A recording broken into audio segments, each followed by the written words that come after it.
నమస్తే అన్న. చలో ఇందిరా పార్క్ అని చాలా మంది ఇంత పెద్ద ఎత్తున ఇందిరా పార్క్ దగ్గర వచ్చి ధర్నా ఎందుకు చేశారు?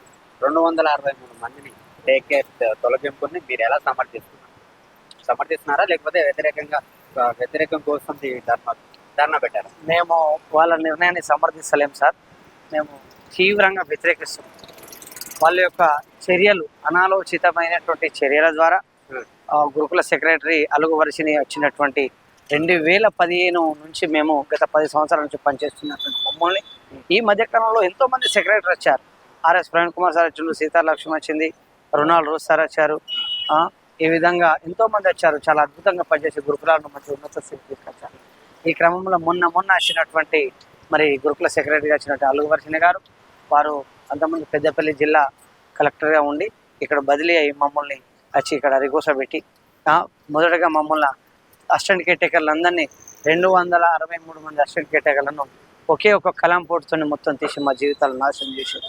అదే క్రమంగా మేమే కాకుండా మా దళిత సమాజానికి సంబంధించినటువంటి విద్యార్థుల భవిష్యత్తును నాశనం చేయడానికి మేము చేసే పనులను విద్యార్థుల చేత చేపిస్తూ మరి ఈరోజు సమాజానికి అందించేటువంటి భావి భారత పౌరుల యొక్క భవిష్యత్తును నాశనం చేస్తుందని ఈ 2 అంశాల మీద మమ్మల్ని మళ్ళీ తిరిగి విధుల్లోకి తీసుకోవాలని చెప్పేసి 263 మంది ఈరోజు కిందకి రావడం జరిగింది. ఈ యొక్క చర్యను మేము చాలా తీవ్రంగా ఖండిస్తాం. గురుకుల పాఠశాలలో ఫుడ్ పాయిజన్ ఏదైతే ఉందో దాని కారణంగానే మిమ్మల్ని తీసేశారు అన్న ఆరోపణలు కూడా వినిపిస్తుంది. లేదు, ఏం లేదు. కావాలంటే ఆమె ఏ ఆధారము చూపిస్తే మరి మేము దానికి జవాబు ఎందుకని తొలగించడానికి చెప్పి తమ ప్రభుత్వ ఆధీనంలో ఉన్నటువంటి ప్రాథమికోన్నత పాఠశాలలో జరిగిన ఫుడ్ పాయిజన్లు కేవలం గురుకుల పాఠశాలల్లో జరిగినాయని చెప్పి ఆపాదిస్తున్నారు తప్ప దాని లెక్కలు వివరాలు ఇస్తే మేము దానికి సమాధానం చెప్పగలుగుతాం. ఎక్కడ లెక్కలు లేవు. అది కేవలం అబండం మాత్రమే. ఏ ఒక్క గురుకుల పాఠశాలలో ఫుడ్ పాయిజన్ జరగలేదు. దానికి మేము దేనికైనా మన ప్రచారం కూడా జరిగింది. ఫలానా గురుకుల పాఠశాలలో ఫుడ్ పాయిజన్ అయింది, పిల్లల్ని మళ్ళీ వెనక్కి తీసుకెళ్ళిపోతున్నారు, గురుకులాల్లో జాయిన్ చేయడానికి భయపడుతున్నారు తల్లిదండ్రులు అని చెప్పేసి ఒక వాదన వినిపిస్తుంది. లేదు, గురుకులాల్లో ఫుడ్ పాయిజన్ కావడం లేదు.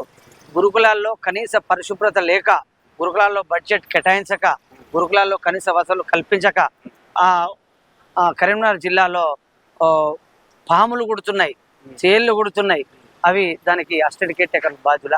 నీ యొక్క క్రమశిక్షణ లోపం, నీ యొక్క అడ్మినిస్ట్రేషన్ లోపం, నీ యొక్క పర్యవేక్షణ లోపాన్ని అసిస్టెంట్ కేర్టేకర్ల మీద నెప్పి మమ్మల్ని బదనాం చేయడానికి ప్రయత్నం చేస్తున్నారు. దీన్ని ఖండిస్తున్నాం. ఈ మధ్య ఎవరి బాత్రూమ్లు వాళ్ళే కడుకోవాలి, ఎవరి పని వాళ్ళు చేసుకుంటే తప్పేంది, విద్యార్థులతో పని చేయిస్తున్నారు. అది ఎంతవరకు కరెక్ట్ అంటారు? అందుకే ఇప్పుడు ఎవరి పని వారు చేసుకోవాలని అంటే మరి ఆమె పని ఆమె చేసుకుంటుందా? ఎవరి పని వాళ్ళంటే విద్యార్థులు పని చేయడానికి వాళ్ళు వచ్చారా హాస్టల్కి? విద్యార్థులు చదువుకోవడానికి వచ్చారు కదా, పని చేయడానికి రాలేదు కదా. కాబట్టి విద్యార్థుల భవిష్యత్తును నాశనం చేయడానికి ఆమె కంకణం కట్టుకొని ఈరోజు ముఖ్యమంత్రిని, మంత్రులను, అధికారులను ఆల్రెడీ వీళ్ళందరినీ కూడా తప్పుదో పట్టిస్తూ తన యొక్క పిచ్చి వేషాలు వేస్తూ పిచ్చి నిర్ణయాలు తీసుకుంటుంది. ఆ పిచ్చి నిర్ణయాలు పనిచేయకపోతే మేము మెరుపు ధర్నా ఖచ్చితంగా చేస్తాం.